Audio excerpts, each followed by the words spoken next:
Einstein, where'd you go now, boy?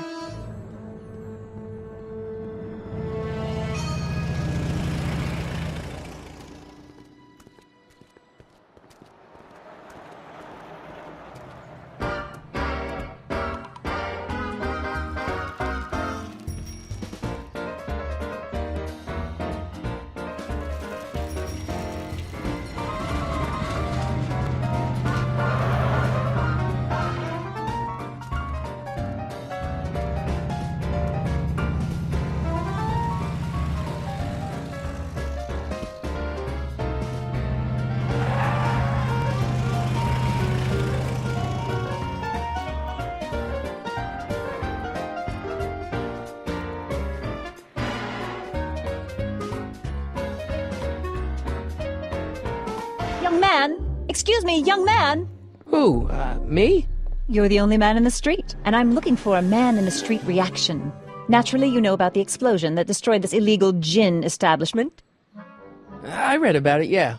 What's your opinion of Carl Sagan, the stranger who single-handedly did what the law has been unable to do for 10 long years, namely, rid Hill Valley of the scourge of liquor?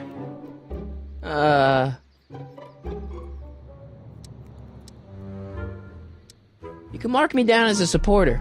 The young man said, flashing a boyish yet virile grin. Hill Valley needs more upstanding youths like yourself. Do you have a message for the vicious gangsters who still roam these streets, no doubt plotting to corrupt our citizens with another den of booze, sin, and debauchery? No, not really. That's the spirit! Destroy them with indifference! If we refuse to patronize their establishments and glorify their wicked exploits, they'll soon be exposed for the pathetic wretches they are! May I get your name? Yeah, it's...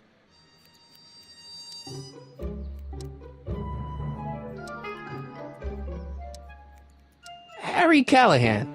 Thank you for sharing your candid opinions, Mr. Callahan. Edna Strickland, Hill Valley Herald. I know, I met you back. I'm familiar with your work. You read my column? How sweet! I know it's just an etiquette column, but I believe it'll lead to bigger and better... Oh! Einstein, no, down, boy. Is this wretched creature yours? He assaulted me once before. What's got into you? Aggressive dogs must be kept on leash at all times. It's the law. Look it up. Doc, I gotta find Doc.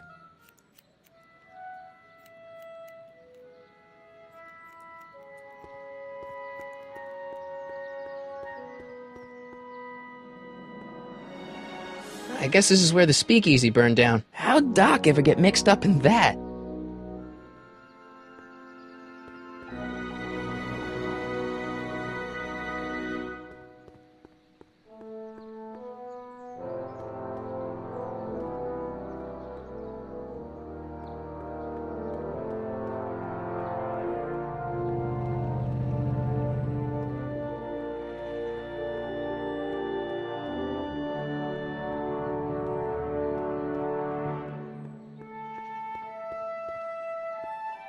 Doc!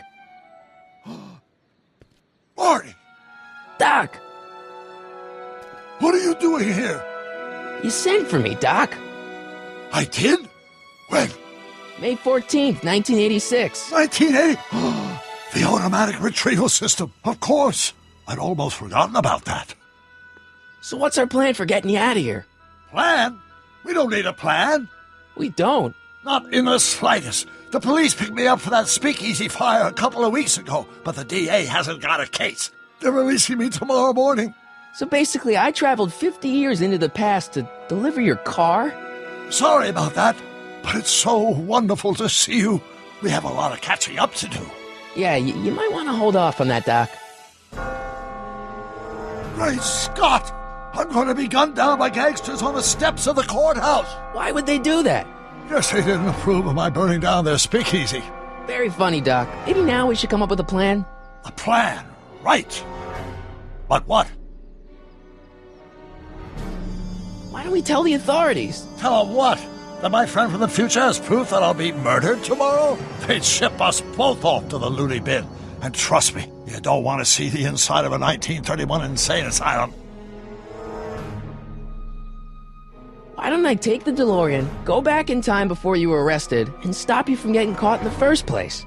Don't even think about it. Without my unjust incarceration, the events that sent you into the past might never happen, resulting in a paradox of continuum-shattering proportions. Jeez, we've been back together for 5 minutes, Doc, and you're already talking about the end of the universe. I've missed that. Don't be ridiculous, Marty. I was only referring to the end of the universe as we know it.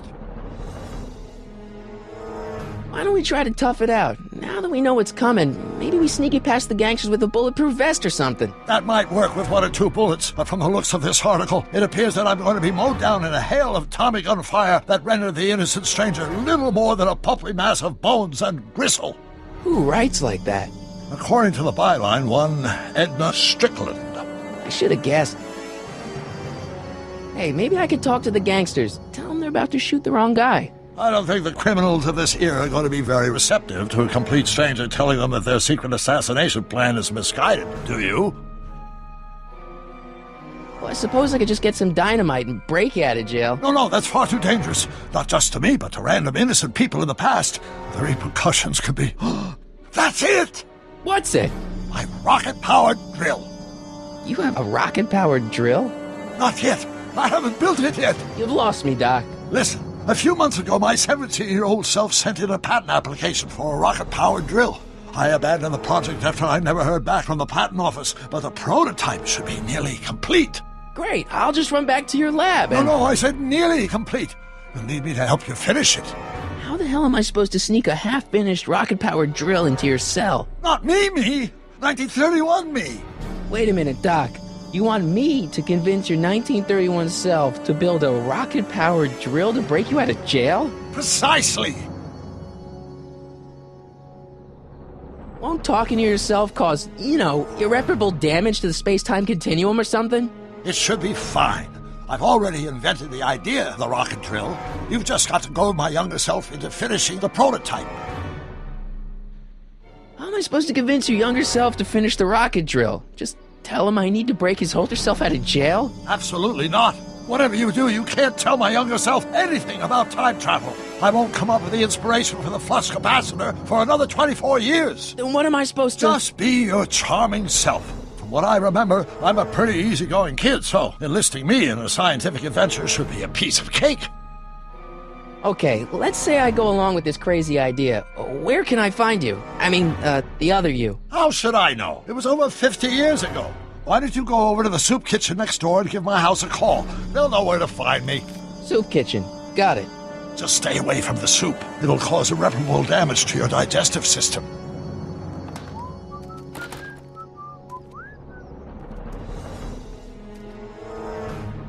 I guess I better get started. Don't worry, Doc. I'll get you out of here in no time. I'm not worried. Once you and my younger self put your heads together, you'll be unstoppable.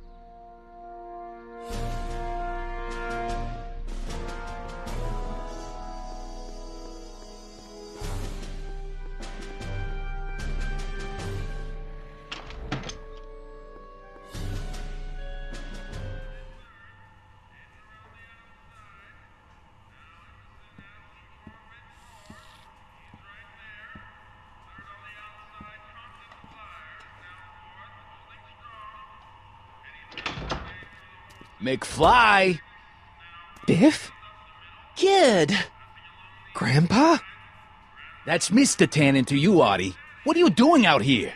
Well, I was getting kind of hungry, so I figured I'd come down here for some free soup. Just thought I'd come down for some soup. Think, McFly. The DA's throwing around subpoenas like Babe Ruth. I don't think Ruth's a pitcher anymore. Shut it. If one of those subpoenas landed in the hands of my number cruncher, I'd be in a whole lot of trouble. I could even get sent up the river. You wouldn't want that, would you? Would you? No, of course not, kid.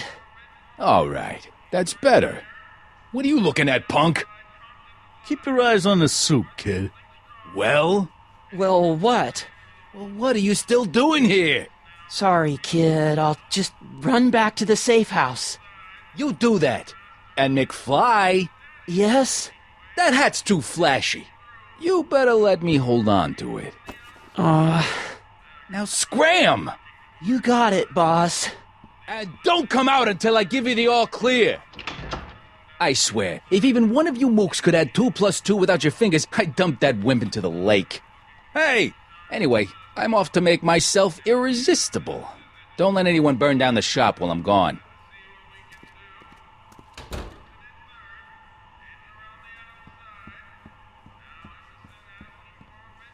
Those who once ate delicacies are destitute in the street. Cheery.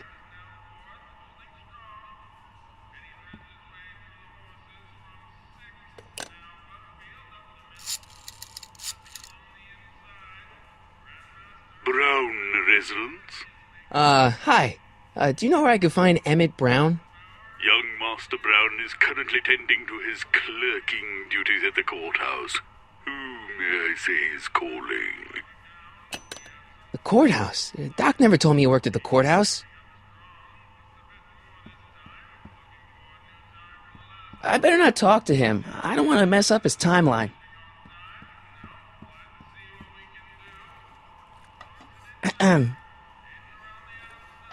Okay. Hey, never mind.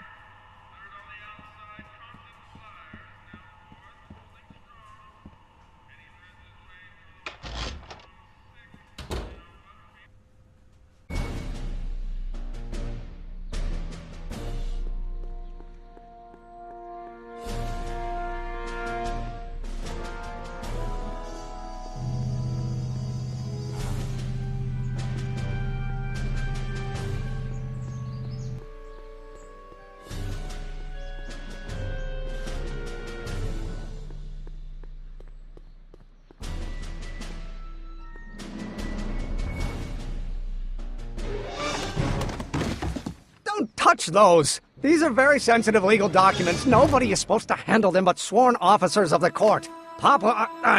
Judge Brown says so. Judge Brown? Doc. Nice to meet you. I'm, Harry Callahan. Emmett Brown. But I am a law clerk, not a doctor. Now please get out of my way. I have important business to transact.